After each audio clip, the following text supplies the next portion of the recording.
Greetings and salutations, my dear audience. This is Joe St. Egg Benedictus, just coming today with a book and Bible haul from the used bookstore. I want to show you some of the treasures I picked up.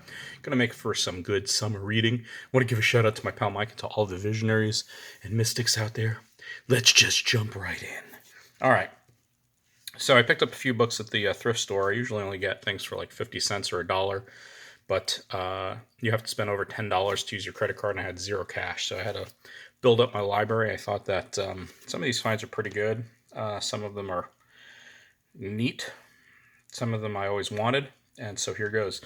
First find, Mrs. Dalloway by Virginia Woolf. I have never read Virginia Woolf, never really knew what book I should read of Virginia Woolf, but I've been following another YouTuber by the name of Johnny Keene. I'll leave his channel down in the comments below. He's a book collector, Christian, and he's an avid reader. I mean, I don't know how he gets through books that he does. I think he reads maybe 3 books at one time, and he's retired, so he reads, I don't know, all day long. But his YouTube channel is very interesting, and out of all the book readers I've watched, he's one of the most interesting. So I left a comment on one of his videos, and I said, I'd like to read Virginia Woolf, always wanted to. What book should I start with? And he recommended Mrs. Dolloway, which apparently follows Mrs. Dolloway through one day in the life of a woman. So it's one of those book that you get out of books or novels that you get out of one day in the life of a person. So I'm looking forward to that.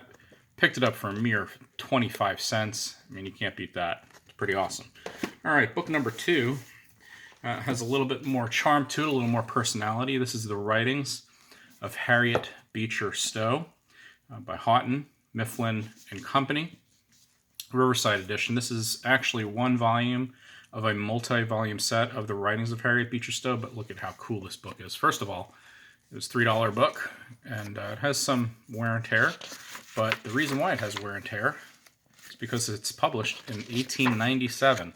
You have this beautiful imprint of Harriet Beecher Stowe in the old puritanical colonial garb. It's a wonderful picture. I always like books with pictures. In fact, I like my books with more pictures than words, but I think I'll read this one. Another imprint, very nice picture of Mrs. Stowe's house. It says the Riverside edition, nice calligraphy here. And the copyright date of this book is 1896. Houghton, Mifflin and Company in Boston and New York. Religious studies, sketches, and poems. I'm going to walk you through the table of contents because I think it's really neat and just shows Stowe's brilliance, her avid writing, and the fact that she deserves every accolade that history has given her.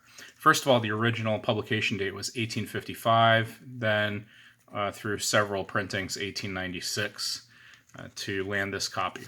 The first section of the book follows through the Christian year, going through Advent, Christmas, Epiphany, Lent, and then Holy Week or the Passion Week. And eventually you get to Easter, of course. Then you get to the Ascension, and then you have these religious sketches, which are articles on various topics. I read one. They're very, very creative, very whimsical. I would say she might have been ahead of her time in projecting onto everyday life the truths and the principles of the gospel.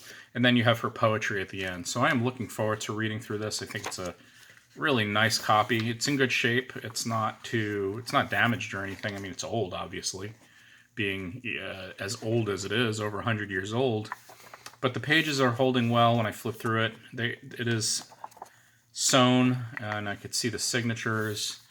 But I'm really looking forward to reading this as a compendium to commentary. You can almost find any topic here as far as the Christian year is concerned, and since we do follow the Christian year in my church, I think this would be great, as I said, a companion to the preaching, the craft of preaching, and to see what she says about things. And I just love the language of the time. It's a little bit more Gothic, a little bit more colonial than my taste. I prefer later writings in the early 1900s, like the one I'm reading now, which is from 1943, but I'm going to give it a shot. It's a very nice copy. All right, next one is a lot more recent, from another woman who comes as a progressive Christian, Pastrix.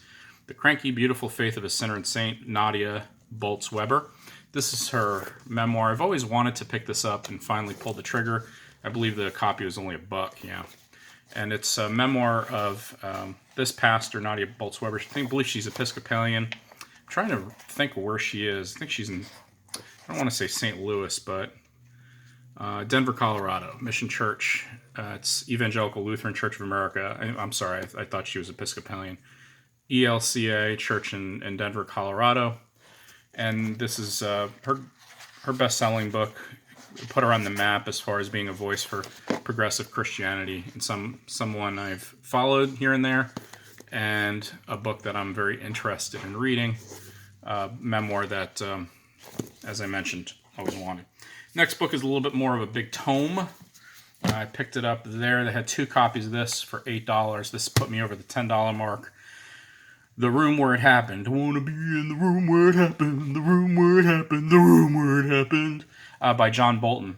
One of the things that interests me about this is John Bolton was the, let's call it the enemy of the Democrat Party, the left, and everything else in politics, and all of a sudden he became a hero because he actually spoke out against the Trump administration. Gave a very honest look at the Trump administration. He is somebody who's not new to politics and served under 3 presidents, well, 4 if you include Trump, and gives just a very honest look at the Trump administration, and it is not favorable. One of the things I have, or one of the goals I have in mind with this book, is to do almost like a political ongoing commentary. And what I mean by that is reading it and putting my notes or my thoughts in the bottom of things that I've thought of, things that I felt during the time of the happenings in the book. And one of my goals is not only to write some political commentary in the margins as I read the book, almost as a way to walk through this particular perspective, but also to pass it on to people who might be interested in that sort of thing, as give a little bit of insight to my political thought in a way as I reflect on reading this from a trusted politician or administrator, someone who's served under several several presidents, and has always, rarely, if not ever, shied away from who he was. He's one of those people who shoots straight, and he doesn't really people please. He's not interested in people pleasing. He's been very unpopular for that, especially, like I said, with Democrats and the left. But that paid off and served him well in the Trump administration. So it's a bit of a big book, but I'm looking forward to reading that maybe over the summer. And then lastly, picked up a little gem of a Bible, New Testament with the Psalms in the New Revised Standard Version. It's not every day that you can get a bonded leather copy of a New Testament in this good a shape. That's NRSV. Usually I see them in NIV or King James Version, rarely ESV, and I'm not talking about the bookstore. I'm talking about the used bookstore. But whenever there's an NRSV, I usually pick it up. It has this really nice gilded edge. It's gilt edging. It's in great shape. It does not look like this Bible has ever been used. Maybe it was a gift. It has one ribbon. The cover, as I mentioned, bonded leather, is in fairly good shape. There are no creases. When I open it up, there's my receipt. When I open it up, it has this vinyl paste down lining, and a page is missing. My assumption is with the inscription of whoever received or whoever gave this Bible.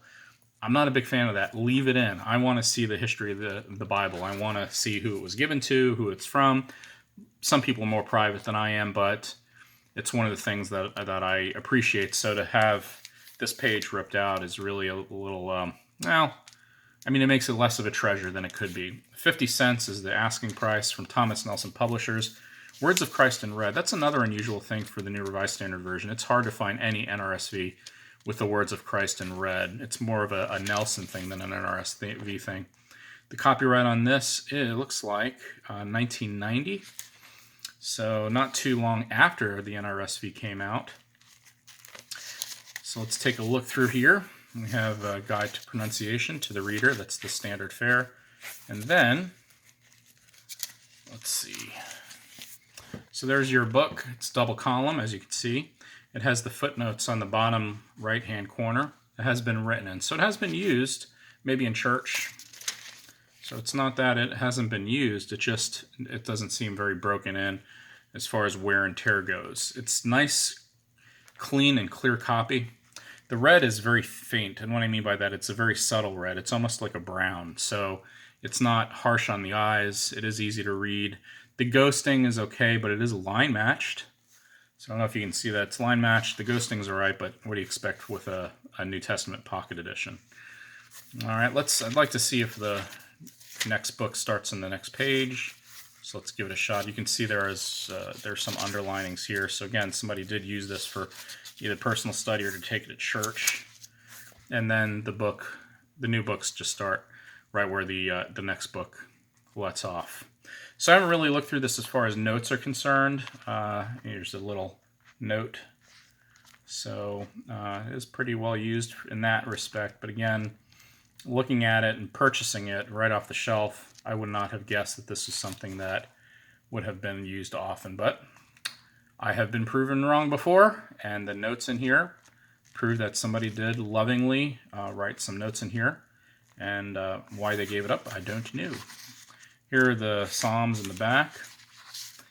Many of you who follow me know that I have a small NRSV, the world's smallest NRSV in my bag. I've done 2 videos on it. You can check it out, and this may replace it, only because that small NRSV, actually it's not an NRSV, it's a Revised Standard Version. It's getting a little bit more wear and tear that I prefer, especially with such a treasure. So what I may do is carry this on my person when I have my bag, my ministry bag, and use this. It's lighter, it's easier to read. The font is not bad at all. I would say maybe a 9-point font. I'm not sure. I'm not good at font size. I just know I can read it. It's not like ridiculously small. Let's see here. And even the Psalms are written in. So somebody made their way through this pretty well. It looks like a little note on infidelity or adultery, Psalm 51. So a little context on that. All right, nothing in the back, no maps, nothing ridiculously superfluous on. It's just a very simple NRSV, New Testament with the Psalms, and a very nice edition. So that's my find with the used bookstore the past season. Looking forward to reading some of these, and as I get through them, I will either give them back, donate them back, or keep them. But looking forward to it. Thanks for watching. Hope you have a great day.